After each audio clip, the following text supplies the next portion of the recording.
We're going to assume that works. I see my little numbers moving. I see a little red light on. That's all we really need.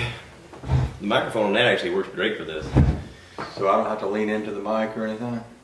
I mean, Should I? yeah, it won't matter that much. Uh-oh. Uh-oh, did I mess him up? Nah, it's not hurt. No. Okay. No, I usually just, about, Talk normal. just, yeah, normal. Don't normal make any distance. noises. That's fine. And today is March the 9th. It is a Saturday, and I happen to have my dad here with me. Dad has come by way of Georgia through Maine. Is that a good way to describe it? Pretty much, yeah. Yeah. So we were just sitting here having some morning breakfast and some coffee and talking about the way of the world. And, I was like, wow, this is a good discussion. We probably need to get the cameras and the microphones and come out here and actually talk about it. So Dad and I were actually discussing about how the climate of the world is changing. And, your mom is still alive and she's in her 90s. She'll be 92 this year, very soon. Yeah. And, she's at a stage in her life where she's not really aware of what's going on. And it's sort of, we were discussing how it's sort of a blessing in a way because the way the world is turning. I had brought up the fact that, as you get older, you tend to want to think about life in a perspective of, wow, I can't believe when I was a kid, blah, whatever, ... For instance, when I was a kid, it was a big deal for us to watch a black and white television and to see images on a screen and be like, wow, I can't believe I've got 3 channels. This is amazing. And growing up near Atlanta, we had some weird electrostatic connection where the internet, or not the internet, but the television stations out of like Chicago would connect us. And we could watch Chicago Bulls games on TV and the Chicago Cubs. And on Saturday nights they had Kung Fu Theater, which I thought was really cool. You turned the little dial to the top notch, and it didn't really, I don't think it really had a number. Maybe it was the UHF channel. And then you'd spin the small little dial at the bottom, and you could pick up Kung Fu Network or Kung Fu Channel and Kung Fu Theater and watch some really cool black and white Kung Fu. And now, we were discussing about the fact that we're able to do a podcast right now and record audio and video and be able to stream to you guys from anywhere in the world, and it's just amazing. And it's I was kind of curious if Dad, what he thought about what his mom would say if she knew oh my God, we have electric Tesla vehicles, and when she was a little girl there was dirt roads everywhere and people were just starting to buy vehicles and moving on from horse-drawn wagons and such, and now it's a completely different world. And he made a comment, well, yeah, but it would also drive her crazy, and maybe there's a limit to your life for a reason. Maybe you're supposed to pass on after a certain time because things of the world become too overwhelming. Yeah. You want me to talk a while? Sure. I'd be glad a glass of water. Yeah, okay. And and speaking of the way the world changes, while he was talking, you saw me get up and move away. I've got a DJI Osmo pocket camera, and I was just setting it up over there. Which, you talk about the way of the world. Trish brought up the other day, remember the first time you saw a Polaroid camera that would develop a picture. Mm-hmm. And we would take a picture, and we would all stand around, and they would be like, you have to wait for so long, and then they'd peel off the paper, and they'd go, wow, look at it, And I started thinking about, imagine what it was like when the electric stove came out. Yeah. Because before that time, everything that had ever been cooked had been cooked with fire. And then one day they run a wire to your house and they bring in this big thing, and they don't even call it a stove, they call it a range. And you could put a pot on it and turn this little thing, and the eye would turn red and water would boil, and no fire. I mean, we don't think about those kind of things as being new and modern, but for my mom and dad, that would have been a huge thing. I wonder if they, I wasn't around then obviously, but I wonder if they sold it as, oh, this is going to be a much safer way for you to cook a much safer meal. way, no flame, no fire. Yeah. Back in the old days, you literally had a great big metal thing with a big fire in it. You had to, and there was a whole art to controlling the fire. We've got a lady in our church that still and this is up in Maine where it's really cold, and she operates her whole house around the stove, you know, and she heats the house, she cooks on it year round, and, you know, she has to be controlling that fire all the time. Whereas, you know, people of our generation, we don't even know how that works. Yeah. Almost, you know, maybe with a barbecue grill a little bit, you've gotten pretty good at it, but yeah. we don't have to, you know, it isn't the heartbeat of our home anymore the way it used to be. Yeah. Well, yeah, and I remember the Polaroid when it turned to the, what do they call it, the Instamatic Polaroid, where it would print off and you just waited for it to develop in front of your eyes. Yeah. And we would all like take a picture and gather around and watch it and go, oh, I can't wait till this thing comes out. Oh, look, it's coming, look. And then sometimes you thought, what if I shake it? I bet it'll come faster, so you can shake it. I don't actually think that actually did anything. They used to have a little box. You take it out, you put it in a little box. I don't know why. I think it was supposed to keep it dark while it was developing or something. Yeah. All these little different things that they did with all that. And now we literally have filters that make you look like puppy dogs or unicorns. Well, you know, negatives aren't going to be around in the future. I don't know that they're around now. Everything, that's what I mean. Everything goes into your computer, and if someone, you know, swipes a magnet across your disk drive, all that's gone. Yeah. Letters. My wife got a handwritten letter the other day from one of her girlfriends, and it was like, it came in the mail, and it's several pages long, and she sat down and read it out loud to me, and this was like a big event. And, you know, historians, they go back and they find letters that soldiers sent home from the Civil War, World War II, and all this thing, and it becomes part of history. Now, you think that, well, I suppose politically they are looking at emails, aren't they? Yeah. Never mind. Yeah. But I mean, you know, the whole, all of that is, that whole trunk full of old pictures and negatives and things that I got under my stairs at home is now on a little computer disk about the size of a pack of cigarettes, and if it ever stops working, all that's lost. Yeah. Of course, if the house burns down, all that stuff in the trunk's lost too. But it's really neat to open those books up and look at it. Well, you know, there's a discussion among scientists that they're thinking that the Earth is actually way older than they previously thought, and that there were civilizations before the civilizations that they thought. There is an archaeology find in Turkey inside of a mountain called Göbekli Tepe, and in there they're finding that life existed some 36,000 years before they ever thought life ever existed. And they were an advanced civilization that had advanced architecture abilities and stuff like that. And it sort of raises the question of, what if there was an entire civilization that just got wiped out by cataclysmic meteor event, and they were already digital, and everything got reset because everything melted and vaporized, and all of their records were gone, and yet they find this ancient civilization with this architecture and stuff, and the stone part is what didn't go away. You know, the stone part gives them tells the story of their civilization, and the crazy part is they had barricaded themselves inside of this mountain in a cavern, and there's proof that they barricaded it from both sides because they knew that this cataclysmic event was coming. Really? They knew ahead of time enough time to reinforce what they had salvaged inside this mountain, and they barricaded it from both sides. There's proof of the way they could tell of the way it was structured, that people actually volunteered to be outside and to die, but to preserve the history of their people and hopefully their people. They barricaded it on the outside while people inside were continuing to barricade the inside to keep out what was going to happen. And it just amazes me because it sort of throws into the whole cog of, oh, we know what life is, we know where we came from, we know this, we know that. And as soon as you say we know, is usually when the world throws you a curveball and you realize, oh, I don't know anything. We don't know nothing. We've just been making this crap up as we go along. And that seems to be the way of things, you know, just about the time you think you know what's going on is when you realize, I don't know anything. It's sort of like being a kid.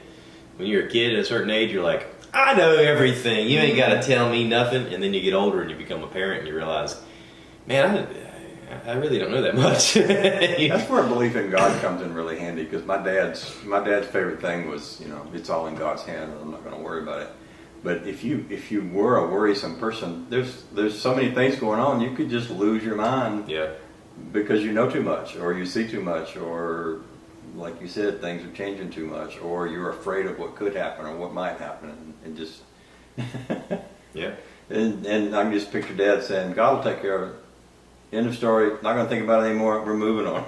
You know, there is a pleasantness in that because it allows you to sleep well. Yeah. Because, you know, I'm a firm believer that whatever you take into your life, you know, the whole saying of sow a seed and you get what you reap what you sow. Garbage in, garbage out. Yeah. So, you know, Bignell and I talked about this. He was saying how when he went to bed, he had the most horrible nightmares. He couldn't sleep, and it was making him crazy. And I realized that his regular routine was to watch Fox News for the last 3 hours of his night every night. And their whole deal is that they're going to sell you on fear. They want you to tune in tomorrow to find out what's going to get you. And it's always the other guys, you know. And of course, he'd consume that just like you consume a meal, and then go to bed and wonder why it was keeping him awake. And I said, this is the seed you're sowing. You're allowing them to plant that seed inside your head. Have you noticed we don't have weather anymore? We have cataclysmic meteorological events, and it's always a huge thing is about to happen. It's going to be storm. A polar vortex. We could get as much as a foot of snow. I saw a guy the other day, he was superimplanted on all these pictures of avalanches and stuff. I'm thinking, you just don't see a weatherman just in a bad coat just saying, yeah, it might get a little rain over here today, and tomorrow, if we're lucky, the sun will come out. And a little cardboard sun pops on the screen. You know, all that's gone. Now it's all cataclysmic events, and there's no normal weather anymore. Yeah. Except that it's the same weather. We're just being sold up about it. Yeah, it's amping up the selling. You got to It's market it well. Everything is for sale, including what you think about what might happen in the world. Well, if you think about like TV channels, I think that the Weather Channel is actually owned by NBC, and the only time they get viewership is when there's a cataclysmic event. Oh, you got to tune in there because they got 24-hour coverage, and they've tried to over the years. Like before I got rid of my cable, I realized that they tried to have television shows where they would just talk about weather that happened. And they're like, well, people like watching it. And that's probably true. There's probably people out there that just enjoy watching cataclysmic crap. Yeah. You know, they're like, oh yeah, there was that, you know, that horrible storm to kill all those people. Let's watch that. I'm going to strip here on live, on your live podcast. Are we live? We're not live. We're not live. Good, because I won't take off all my clothes. Just a layer. If I did, that would be a paywall. And I'd have you guys do a paywall to see. I'll take off my best dirty shirt. I'm no idiot. I know how this works. But yeah, I mean, you know, you make a show out of anything, pretty much. I mean, look at us here. We're doing a show about nothing. Well, you know, my YouTube viewers watch me every day. Not all of them, but some of them do watch every day and comment every day and have been doing it for years. And they'll tell me, I've been watching your videos since you made that first video, 63 Impala, that's how we got started. Since you made that first video that you made for your son with the Rambler where you were adjusting the valves and there's nothing happening on my channel. Yeah. I'm like Seinfeld. You know, Seinfeld had a episode about it's all about nothing. Well, my channel's all about nothing. It's just like some old guy and whatever I decide to do during the day or whatever I decide to say. It's nothing cataclysmic. Yeah. No big deal. And people watch it. Yeah. Imagine that. Well. And they say, hey, this is the best thing on TV. I'm not on TV, but you know what I mean. Yeah, well, yeah. Well, I think people just get sick of being... and YouTube has kind of turned into the new TV because people will tune into it to see their favorite people and interact with their lives in some way. And people feel connected. You know, the thing about the you in YouTube is you're making it. Yeah. You get to be your own star. You know, and a lot of people forget that whenever they start a channel or whenever they start doing anything social media-wise. Is they forget the fact that they're the star of their own show. They just have to play the part. Like you have to interact with people. You have to talk to people. And I get the same kind of thing. You know, I'll do a podcast video and people comment and be like, "This guy just rambles about nothing." Yeah. Okay, well, make your own stuff. See how you do. we met up. We were down in Florida last week. We met up with Eric Polston. Yeah, that's cool. You know Eric. Yeah. He works at Disney World. Oh, really? Yes. And he has space in his driveway for us to park our RV, and we have an open invitation to come down and park in his driveway, and he'll show us Disney World. Whoa. Now, I know Dolores is going to, when she hears this, she's going to be like, can I get in your camper and come with you? Holy cow, that'd be the best way to see it. We had breakfast with him, and he said, the first time I ever saw you, you and your wife were doing the happy dance. So we had breakfast together, and when we got through, we went out and I set the camera up on top of his Jeep, and we did the happy dance in the parking lot. of a little restaurant down in Salt Springs, Florida, and I'm going to be putting it up on YouTube probably tomorrow. That's awesome. But it's like, that's the coolest thing, you know? That's awesome. Yeah. Right on. But anyway, what were we talking about before we got off? Eric is our new gateway to Disney World. Yeah, something like that. Yeah, something like that. Hey, Eric, hit me up. My wife and I come down there all the time. Eric, his wife is like a Disney fanatic. We did the Keys to the Kingdom tour last time. It was really, really cool. Yeah, we told them that she does everything. We actually made a declaration after we went this past year, because we've been so many years in a row. We actually, on the trip, said, hey, how about this year, let's not go. Let's wait a while. And,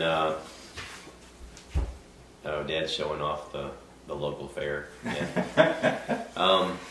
Little Disney. I have a Mickey Mouse sitting under a toadstool thing that somebody bought. Just for effect. Yeah. But yeah, we were on vacation, and we had actually done the Keys to the Kingdom tour, did the whole week there, and we made a comment, how about let's take a year off and let's just wait, because they're getting ready to open up Star Wars this coming year, and the place is just going to be ridiculously packed. Let's wait till that kind of dies down and go the next year. That way it's, we'll be more excited about it, and the crowds will be less, and that kind of stuff. And how'd that work out? well, my buddy Greg happened to contact me, and you guys have heard Greg on the podcast here. Him and his wife have the opportunity to go on a trip because their boss just happened to give them a vacation and say, hey, listen, I'm treating everybody to go to Disney. He's like, so we're going in October, and I think he said October. Anyway, it's in the fall. He's got to find the exact dates out, but he's like, we'd like it if you guys could come with us. And I was like, I could do that. That could be fun. We could definitely do that. He goes, I'm thinking we stay a few more days. I'm like, well, you'll definitely have to stay a few more days, because he said that they're only paying for 2 days. Her boss is. And I was like, the more days you stay, the cheaper it is, and there's definitely way more to see than you can get in 2 days. And I just saw recently that the new Star Wars land at Disney Hollywood Studios is opening up in late August. So it'll be open by the time they go, which is really cool. I've been looking at a lot of stuff online about the way the land is built, and how it's the largest expansion Disney's ever done, and the rides look incredible, the queues look incredible. There's one ride apparently where you just keep progressing through the Star Wars universe. You start off like as a group of 64, and then they dwindle you down to like 32, and then they dwindle you down to like 16 or whatever the number is. But in each stage you do different things, and it's like an 8-hour continual thing that you do, where each part of it you're deeper and deeper into this Star Wars universe. And I'm like, really? Holy crap, I want to do that. I can just see you doing that. Yeah, and there's hotels that they're developing right now that are going to be all Star Wars themed. And supposedly whenever they're done with this, you could stay your entire vacation in the hotel living as a Star Wars character, because they'll give you interesting tasks that you can do, kind of like living like a video game. You basically check in, and you go through a thing where you can pick your identity of who you're going to be and what your quests are going to be, and it's whatever your interests are. And then the hotel will actually have no outside windows. It'll look like you're in outer space, and you get to earn your way up to be a bounty hunter or a Sith Lord or a Jedi or whatever. And I'm like, oh, that is so cool. That is so cool. That's all we really wanted this whole time. Even with our 2-dimensional video games, we all just wanted to be in Star Wars and experience that. And I think when that hits, it's going to be like, holy cow, I had no idea it would grow this big, but I'm excited about it. So you talk about how things have changed. Now, when I was a kid, Walt Disney was alive, and he had a television show that would come on every Sunday night, which was awful because we went to church every Sunday night. We always had to miss it. But we wanted to see it so bad, and sometimes we would get to. And it would be things like he might set up a camera in front of a flower and take time-lapse photos and then put them all together, and you'd be able to watch this flower bloom. And this would be on TV. At first it was all black and white. I can distinctly remember Walt Disney in black and white.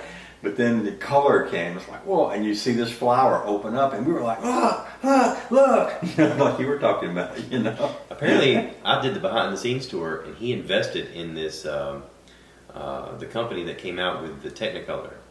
They got together with him because they both needed something. Technicolor had come out with this technology to make it look very vibrant and very beautiful in color. Yeah. And but they didn't have anybody that was going to watch anything they made, and they were like, we need content to show off what we can do. Yeah. And he was like, well, I need some money to help my park open up, and if you guys invest in my park, then I'll make this much material for you. And that's how the TV show started. Yeah. Was he got invested in them, and he said, I'll put you on my I'll use your technology exclusively for my show. Yeah. And they did an exclusive contract for years.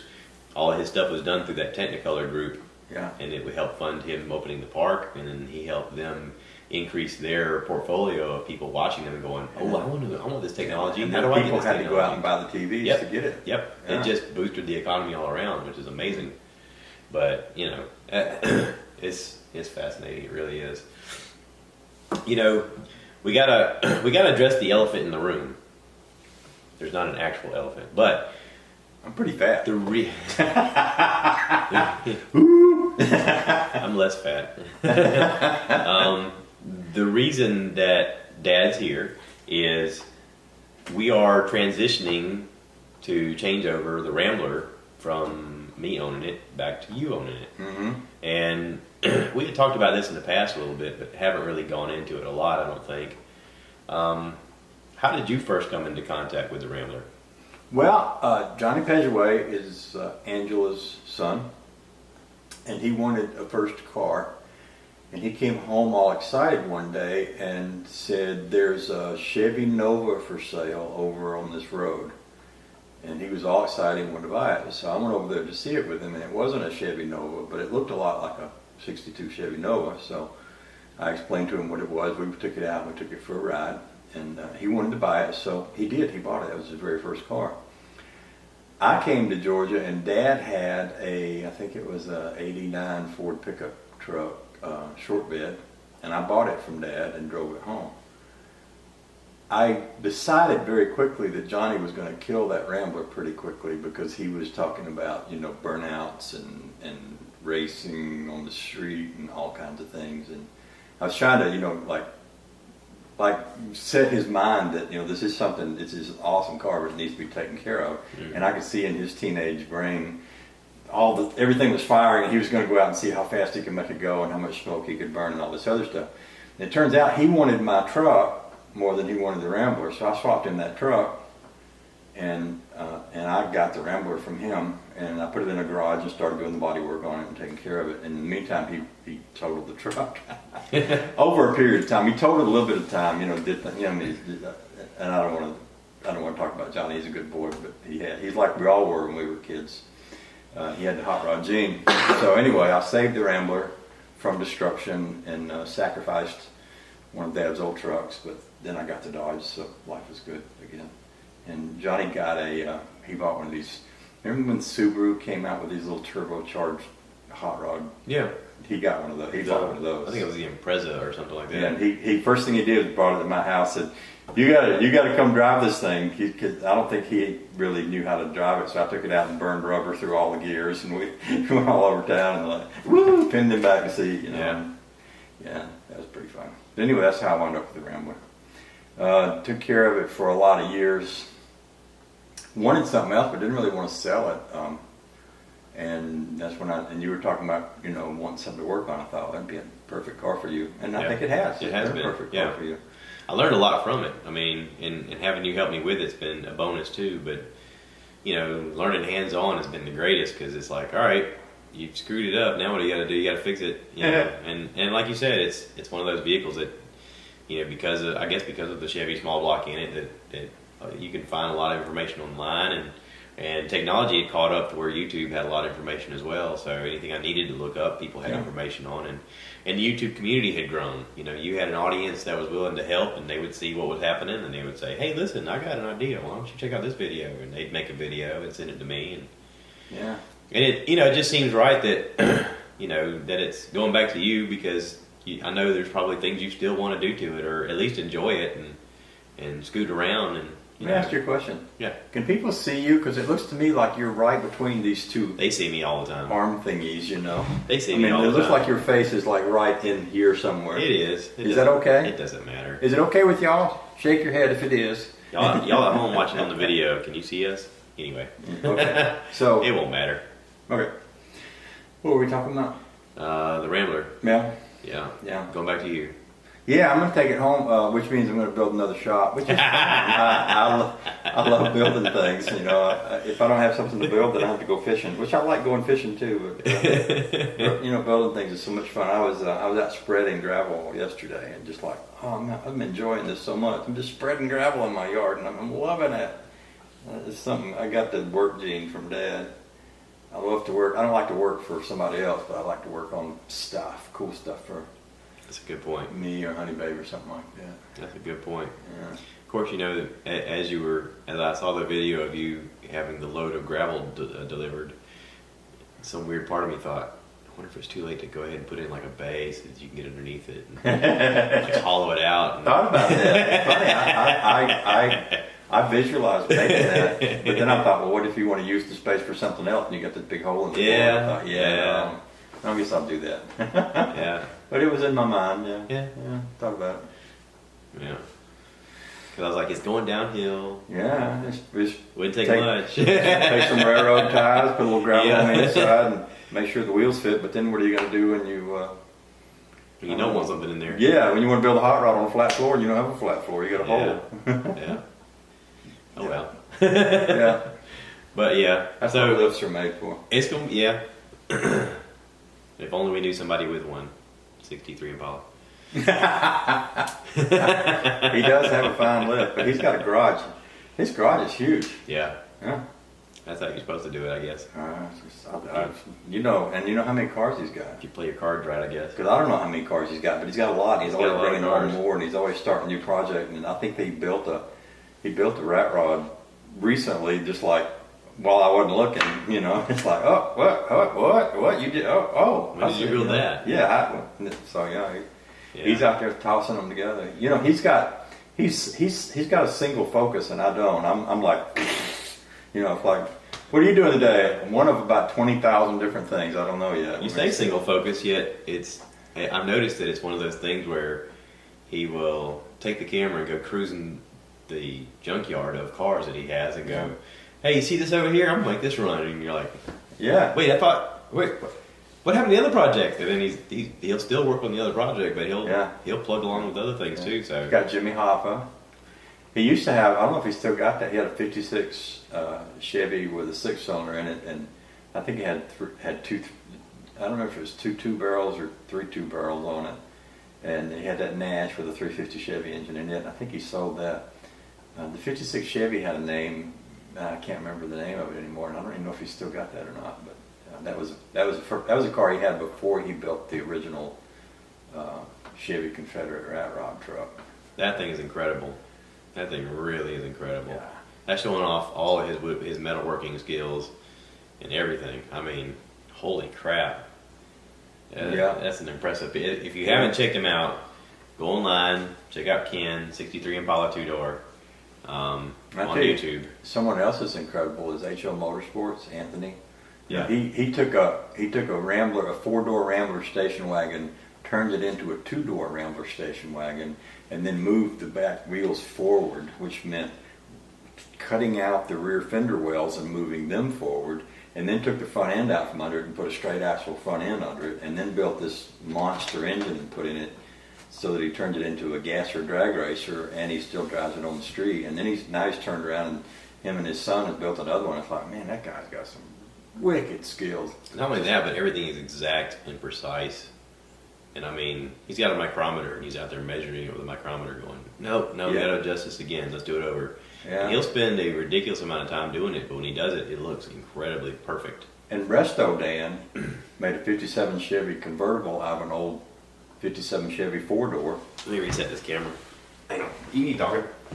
I just gotta reset He this. took an old 57 Chevy, cut it apart, put it all back together as a 57 Chevy convertible, and got a top on it that actually works. It raises and lowers and all this other stuff. It's like, man, that's some skill right there. Yeah.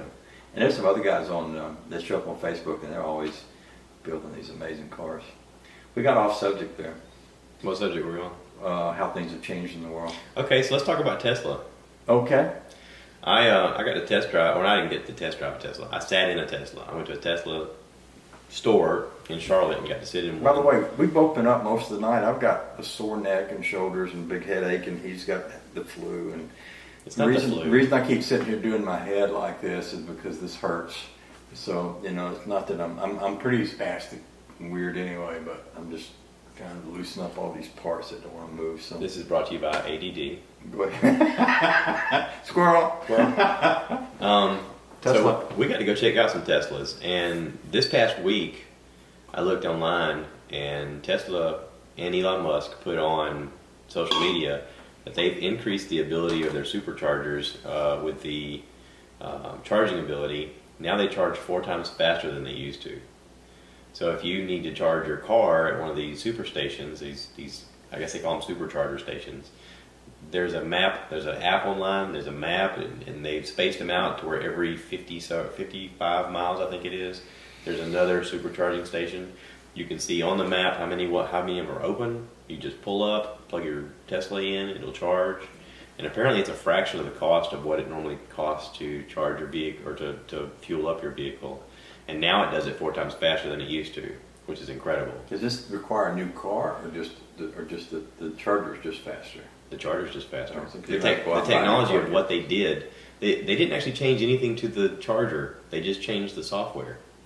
They figured out how to speed it up with just altering the It's software. like my phone a while ago. Yeah, like your phone. I updated not my phone, but my DJI Osmo Pocket camera. I hadn't updated it because I hadn't had internet, and I sat here and it did all these things in there. So basically, there's a bunch of new things happening, and I have no idea what. But Yeah. there you go. It's probably helping the interface. It's probably doing something with security, and it's probably making the battery last longer. And Josh made my phone maps work again, and he stopped working because I hadn't updated anything. And one of the reasons for that is I live where there's no internet. But Yeah. Anyway, so you were telling me that you could buy a Tesla for a reasonable amount of money. I Yeah, they thought it just- was like $100,000 to get one. No, just the last week or so, they published online that all of their Tesla Model 3s, the entry level price now is $35,000. And if you bought a Tesla within the last year, they're rebating the people back the money difference in what it cost when they bought it. Really? Yep. That's just ridiculous. And I love that. And right now there's a government program that's giving you a percentage back on your cost of your car if you buy a new Tesla. Why wouldn't everybody just You get a buy rebate. one? Well, last year, like if you bought one in 2018, it was like $7,500 that you would get back on your taxes from buying a energy efficient car. Yeah. That program is phasing out this year. Okay. But sort of to answer that and to also help their sales, they just lowered the cost on all their cars. So I think the entry level Tesla right now gets about, I think it's 226 miles per charge. And you figure your daily driving, most people drive less than 40 miles a day. For me personally, going back and forth to work, I maybe drive 25, 30 miles a day, if that. And if I charged it and just drove all week, I mean, I've got plenty of charge to last me all week with no problem. But they were like, hey, why don't you could put a charging station in your house. It runs off the same plug that your dryer outlet works on. No way. It's instead of it being 220, it's a 240. Okay. But you just have you need it. They recommend you have an electrician put it in because it needs to be right. But they run it off the same plug, and you can just plug. They said we recommend just plugging it in every night. Why not have a full charge when you need Why it? not? Yeah. And I was like, that's great. But I just watched a video last night there's a comedian and actress. Her name is Tiffany Haddish, and she was apparently at the Comedy Store in L.A. with Joe Rogan and Brian Redman and a few others, and she unlocked a function on her Tesla Model X. That's the one that's the SUV with the doors in the back that go up. She unlocked a function where it started playing the the Trans-Siberian Orchestra Christmas music. And she's dancing in front of it, and the car's opening its doors, and lights are blinking in different sequences, and the side doors are opening and closing at different times, and as she dances, different things move. Like it dances with her, like it's sensing her moving, and it's dancing with her, and everybody's around filming it. So if you go on anybody's Instagram right now or anybody's Twitter, I know Joe Rogan put it on his. Brian Redman put it on his. You can watch her dance with her car, and I was like, "Holy cow, this is cool!" So just imagine us doing the happy dance and our car dancing and the lights. So because I clicked on that, someone said, "Oh yeah, check this out," and they made 100 of them do it in China. They had 100 of them in a parking lot, and they had them all dancing and doing lights at the same time. And I was like, this is so silly. And we thought it was just all about getting from point A to point B. Yeah. And now it's about your dancing It's car. so silly, but also I want one. You want one, yeah. I think you should want one. I told my buddy Greg, because we stopped in there to look at them, and I told him, I said, the crazy part is I really think that this is the beginning of a whole new Well, you know thing. what you could do? I talked about giving him Dad's truck, the truck I mentioned earlier, the Dodge truck that I wound up with instead of the truck that got trashed. But you could. I offered to give it to him, and first he said yes, but then he said no. But now that I'm listening to you, because he wants to have a special car, he could take the truck and he'd have it haul lumber with, and he could get a Tesla.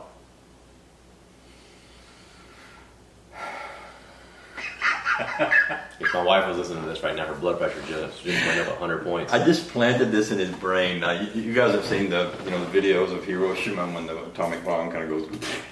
It actually isn't. It actually didn't just happen. I actually had that thought myself, but I felt instantly guilty about it because I just put tires and wheels on my truck, and I love my truck. There's nothing wrong with my truck. Will those fit Dad's truck?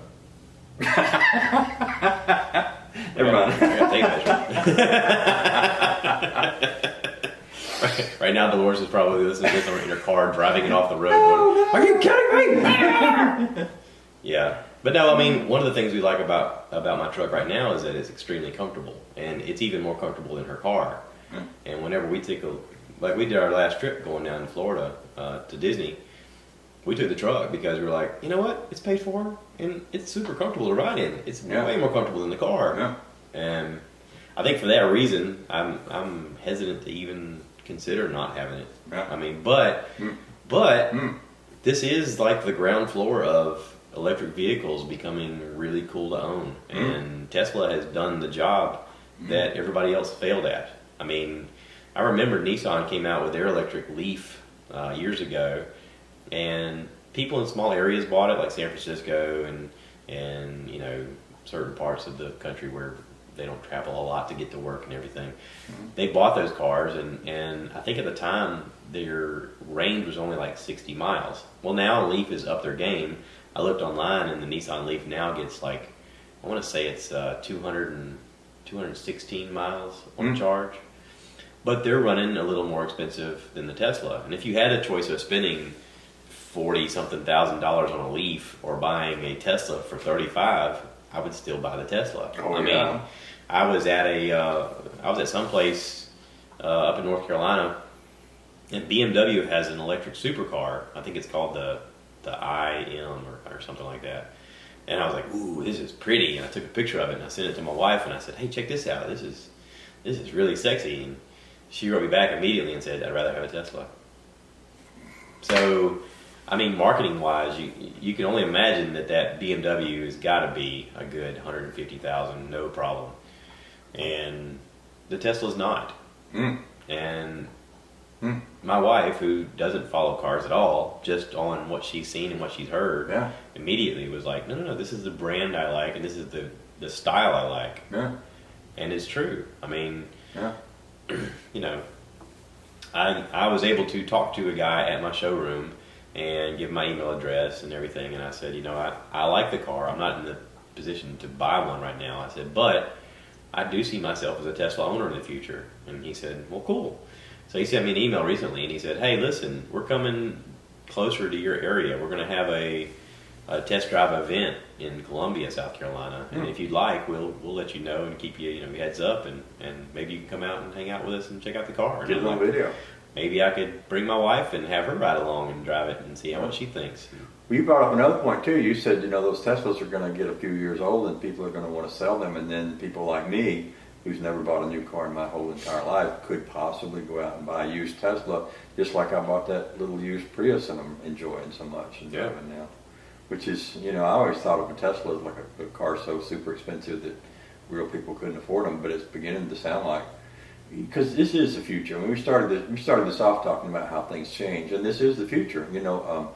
I've got a lot of friends who are motorheads, and they're awesome. I got a lot of guys who are preserving a lot of the kind of hot rod stuff that was happening right after World War II, and that's awesome.